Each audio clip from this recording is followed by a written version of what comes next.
কাকরাজানবাসী আসসালামু আলাইকুম।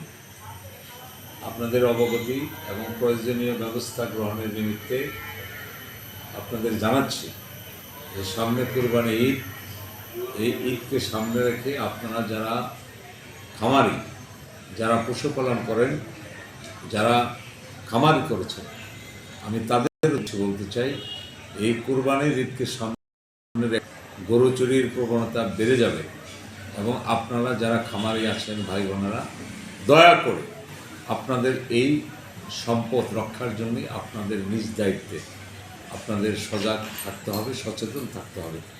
যে কোনো অবস্থাতেই চোর আপনার গরু চুরি করে নিয়ে যেতে পারে। সেই জন্যই আজকের থেকেই একবারে কুরবানির ঈদ পর্যন্ত সজাগ দৃষ্টিতে আপনার সেই পশু, আপনার সেই খামারের যে পশু আছে সকলগুলো আপনারা খুব খেয়াল করবেন এবং যত্ন করবেন, পাহারার ব্যবস্থা করবেন।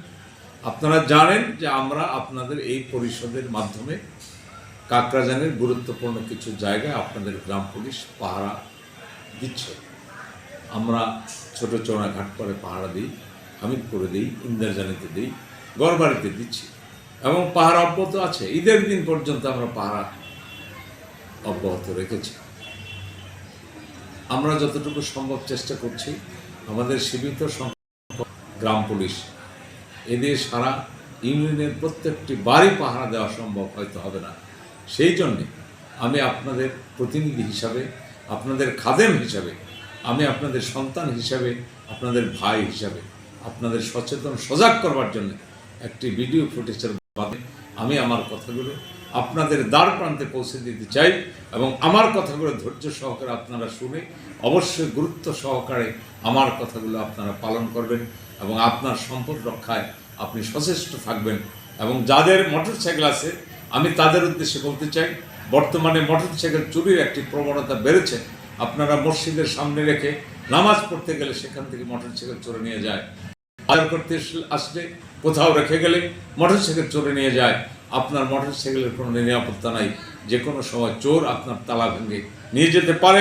সেই জন্য আপনার মোটরসাইকেল কি সুরক্ষিত রাখবার জন্যে আপনি জিপিএস ট্র্যাকার অথবা ডিজিটাল লক আপনার মোটরসাইকেল ব্যবহার করবেন।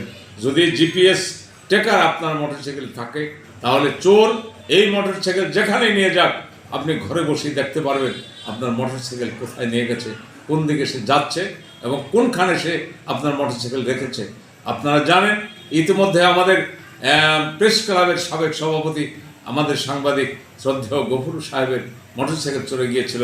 সেখানে তার জিপিএস ট্র্যাকার থাকার কারণে সেই অন্য ডিস্ট্রিক্ট থেকে সেই মোটরসাইকেল উদ্ধার করেছে আমাদের ওসি সাহেব। সেইখান থেকে মনে করেন পুলিশের মাধ্যমে সেই মোটরসাইকেল সেই রংপুর থেকে উদ্ধার করে নিয়ে এসেছেন এবং এটা সহজ একটি বিষয়। আপনারা দয়া করে এই লক্ষ লক্ষ টাকার মোটরসাইকেল, 3 লক্ষ টাকা দিয়ে মোটরসাইকেল কিনবেন, আপনি 5-7 হাজার টাকা দিয়ে একটি জিপিএস ট্র্যাকার লাগালে আপনার মোটরসাইকেল সুরক্ষিত থাকবে। আপনারা দয়া করে আপনাদের মোটরসাইকেলগুলোতে অবশ্যই জিপিএস ট্র্যাকার অথবা ডিজিটাল লক লাগাবেন, যাতে করে আপনার মোটরসাইকেল সুরক্ষিত থাকে। আর কাউকে যদি কোনো সময় নেশা দিয়ে বাড়িতে চুরি করার কোনো অপকৌশল করে আপনার যদি মনে হয় আমি নেশাগ্রস্ত হয়েছি, আশেপাশের লোকদের জানাবেন, আমাদের জানাবেন, মেম্বারকে জানাবেন এবং গ্রাম পুলিশকে জানাবেন। দরকার হলে আমাদের থানা ভারপ্রাপ্ত কর্মকর্তা আছে, ভিড অফিসার আছে, যাদের নাম্বার আছে তাদেরকে জানাবেন। আমরা যথাসময়ে আপনাদেরকে যথাযথ আপনাদের নিরাপত্তা দেওয়ার ব্যবস্থা গ্রহণ করবো ইনশাল্লাহ। আপনারা দয়া করে আমার এই কথাগুলো অত্যন্ত ধৈর্য সহকারে শুনে আপনারা হৃদয়ঙ্গম করবেন এবং এই কথাগুলো আপনারা প্রতিপালন করবেন এবং আপনার মালামাল সুরক্ষিত রাখবেন, এই আশাবাদ আমি আপনাদের কাছে আপনাদের সন্তান হিসেবে করছি। আপনারা সকলেই ভালো থাকবেন, আমার জন্য দোয়া করবেন, আমি যেন আপনাদের সকলকে নিয়ে ভালো থাকতে পারি। সবাই ভালো থাকুন। আসসালামু আলাইকুম ওয়া রাহমাতুল্লাহি ওয়া বারাকাতুহু।